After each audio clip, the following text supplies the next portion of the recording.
Thank you so much. Right, I will introduce myself now again. My name is Khian, as Chris already said, and today I'll be talking about knowing your audience from the Better Speaker series.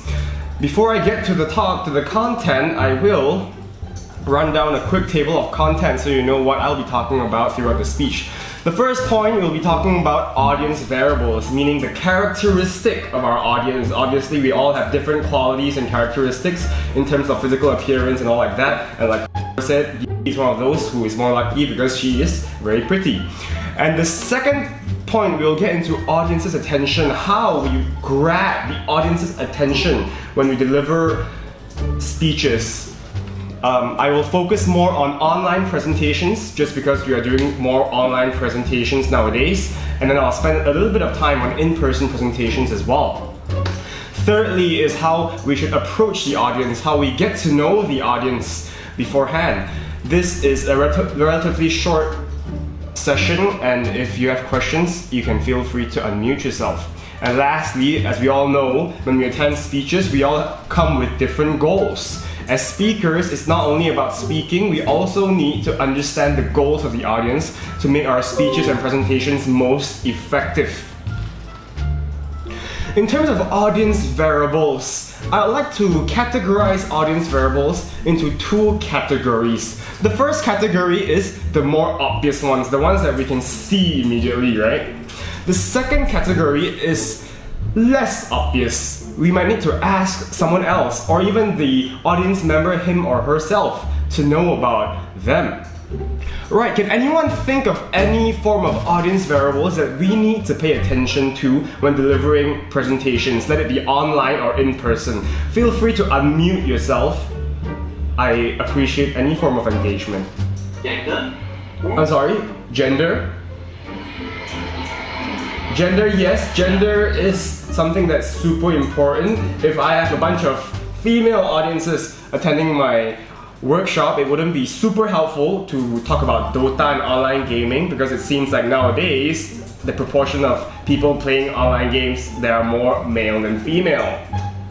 Any other variables that anyone wants to talk about? Age, yes, age. Like myself, I'm only 18, so if I have someone like who is probably 52, I cannot be talking about TikTok and Instagram, right? Okay, can we have one last one?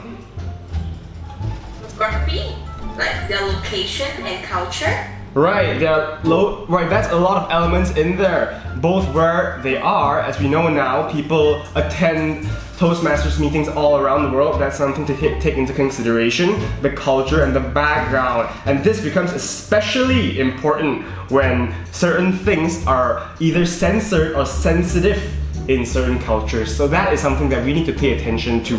Let us go through some variables that I've compiled that I think we might want to learn from. Right, this is the list that Toastmasters gave. I will go through them one by one and talk about why each of them is very important. The first one obviously is age, and I like to think that age for the most part is an obvious variable unless you're able to maintain your physical appearance even though you're 52, like he actually looks 22 even though he's actually 52. So when we deliver our presentations, like I mentioned, you want to be very careful about the terminologies that you used. Like Chen said, terminologies tend to confuse people. And if you're not familiar with the age, you might use terminologies across different generations. And that will do nothing but confuse your audiences even more. And that is the last thing that you want to do. Because if you're speaking and they don't understand what you're speaking, the presentation basically becomes somewhat useless. Because in terms of presenting, we want to make sure that the audience learn the most we can.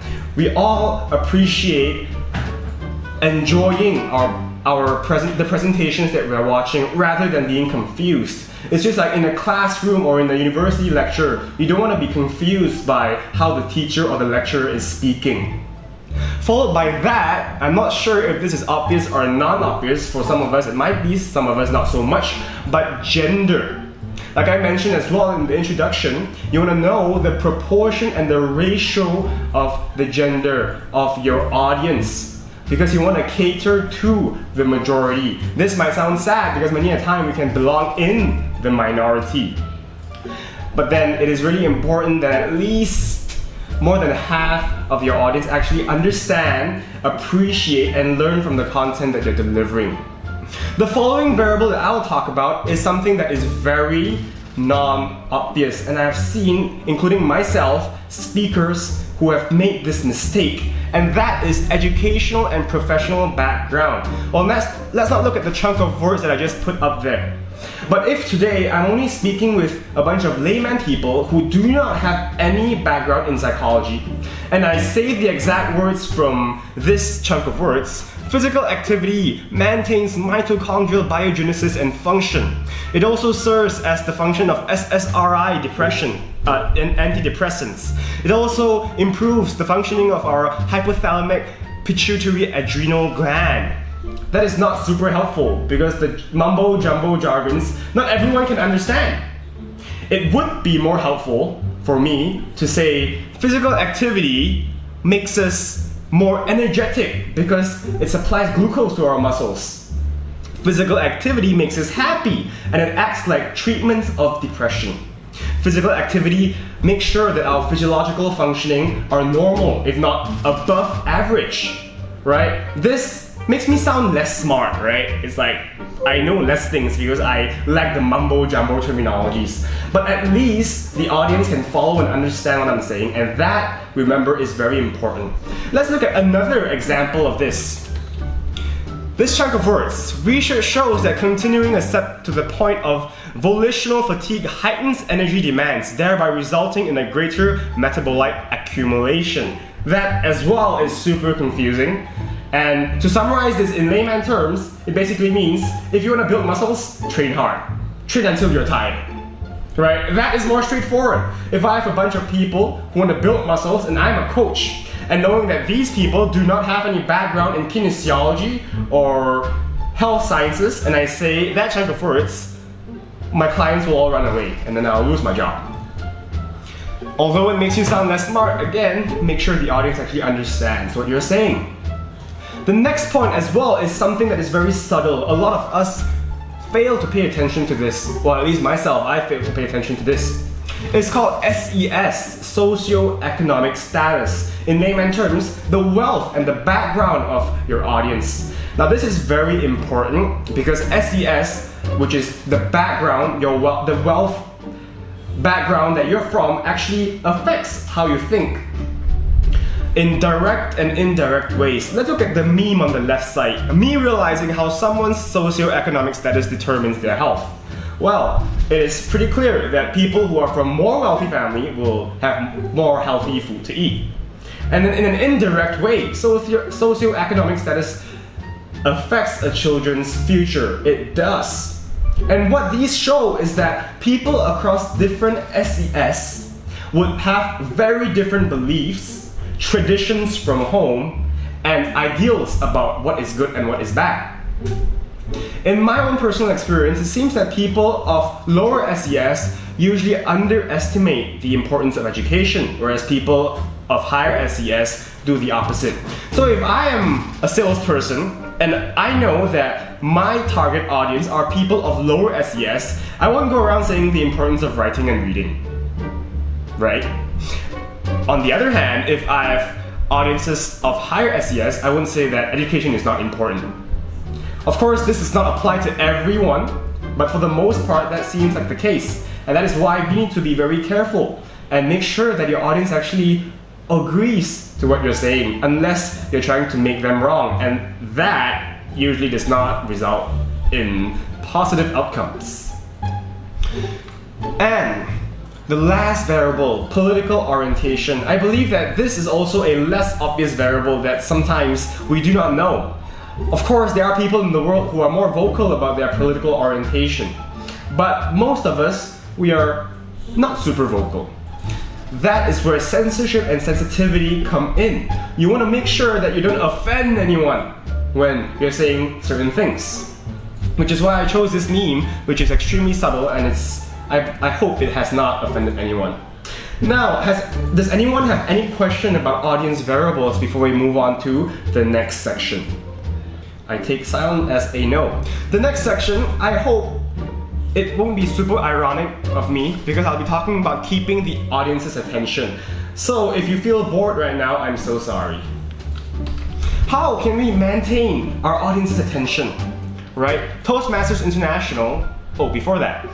Of course, when delivering online and in-person presentations, the techniques that we use are similar but can be very different when we go into the detail because the devil is in the details, right? I'll spend a little bit of time talking about in-person presentations. Well, of course, when in in-person presentations, there are some considerations that we take into, like room acoustics, seatings, lightings, all of which we don't really have to think about in online presentations. There's more. Toastmasters International has provided me with a plethora of pieces of information. Right? I believe that these we cannot really control in online presentations, and nowadays, we deliver more online presentations than in-person ones. So let's get into online presentations. Well, the first thing that I personally prefer is to use memes, as you can tell by now. Because if I only show like point form and just boring words without any form of entertainment, chances are audiences are going to be bored. Because for one, it's boring. We nobody just want to look at words. And for two, you cannot see me right now. That's why I want to make sure that I can do my best to entertain you even without you looking at how I'm speaking. The second thing that a lot of us neglect in online presentations is maintaining eye contact. And also this can be ironic because you cannot even tell if I'm maintaining eye contact with you right now because the slides has taken over my face. But when you're speaking, it feels good to be looked at. Well, not at all times. But I do appreciate being looked at when I'm a member audience. It makes sure that you're practically engaging with the audience members. And third is to not just read from the PowerPoints, because I'm not sure if this is big news to you, but we can actually read faster than we listen. So if you just read everything out, there's kind of like no major points for your audience to listen to your presentations because they might as well just have the PDF of your slides, right? And lastly, you don't have to prepare for presentations, but at least know what you're talking about. You don't have to practice, but at least know what you're talking about. And when your member audiences ask you questions, you can actually answer them in a way that seemingly makes sense at least. And having heard about the audience's variable and how to keep the audience's attention, I believe it's pretty clear how you will approach your audience before presentations. Well, Toastmasters International also has kindly provided me with a couple of points, but I think it can be summarized into 3 words. Basically, do your homework. Right? If there's a host in the meeting, make sure you speak to them beforehand. If you have context of your fellow audience, that's even better. Get to know them well. Because I prefer listening to someone I know of than someone who is completely a stranger to me. Again, that adds to the point of increasing a form of engagement between the speaker and the fellow audience. There are certain ways which I'll give you a few seconds to browse through, and I believe these are very straightforward and systematic. You can speak to the organizer. You can consult references. Sometimes you get information of your member audience. For example, if I was a gym coach, chances are people who come to speak to me would have already handed in personal information about themselves. From there, I can read, analyze, understand, and then make sure I cater the content of my presentations to the target audience. Do not be like Call of Duty or Pokemon who have their target and actual audiences mixed up. But what can I say about them? They're probably making more money than I am. So, viva them. The following point that we'll be talking about is the audience's goals, right? Everyone has a different goal when attending presentations and meetings. Let it be to be informed. Some people attend presentations to be informed. Some people are forced. Some people are hope to be inspired. Some people hope to be persuaded. Some people hope to be entertained. And let's go through some of these points. When I'm in a lecture hall as a professor, chances are my students are forced to be there. And they want to be there to either graduate or at least to do well in their exams. So it would not be very helpful if I start talking about my own grandfather and grandmother's story. They want to be listening to facts, points, information, data, how to do well in the exams. And if my friend asks me out for coffee, chances are I want to get to know them better rather than know about the MLM or direct sales schemes that they're in. Unless the person you're speaking to is willing to be into the cooperation or they are looking to earn money, chances are they would not want to listen to your pyramid scheme. And I included this third point because I listened to a podcast this morning. This person is Russell Peters, for your information, for those who do not know. He's a stand-up comedian who talks about a lot of racist jokes. In a podcast that he's in, the person asked, Peters, how do you get away with all the racist jokes that you make? He says, well, I know that people who come to watch me are there for the racist jokes. So when people attend his stand-up comedy, he won't lecture them about political correctness and racism. He'll tell the jokes, because that is what the people want. So make sure that when you can, and when you have the bandwidth and resources and time to, speak about what your audiences want to hear. And last but not least, when you are in Toastmasters, you're here either to be inspired, to learn, to be informed, maybe to win table topics as well. When you are speaking, make sure you know what your audiences want. It's very rare that people in Toastmasters want to be altered in terms of their political orientation, so make sure you don't say that in Toastmasters meetings. In conclusion, we talked about a lot of things, but they can all be boiled down in 2 words. Advanced research. Whether it's audience variables, audience attention, audience characteristics. Make sure you're knowledgeable about the content you're speaking and the information about your audience. Make sure you're confident at all times. Make sure you exude positive energy. And make sure you're a speaker-friendly audience, which is why I stressed the importance of engagement with your audience throughout my speech. Be prepared, not like this guy. And one final pro tip for online presentations would be to learn how to use Zoom. Before I end my presentation, of course I hope you've enjoyed it. I will put in a shameless plug. I got permission for this, so thank you very much. If you'd like to learn more, and if you enjoyed this presentation specifically, be sure to check me out on YouTube. I have a YouTube channel. I speak both Mandarin and English in my YouTube. I promote both educational and entertaining information. My channel is Chatty Khian. And I hope today, from my presentation, you learned how to learn your audience. Back to you, Toastmasters of the evening.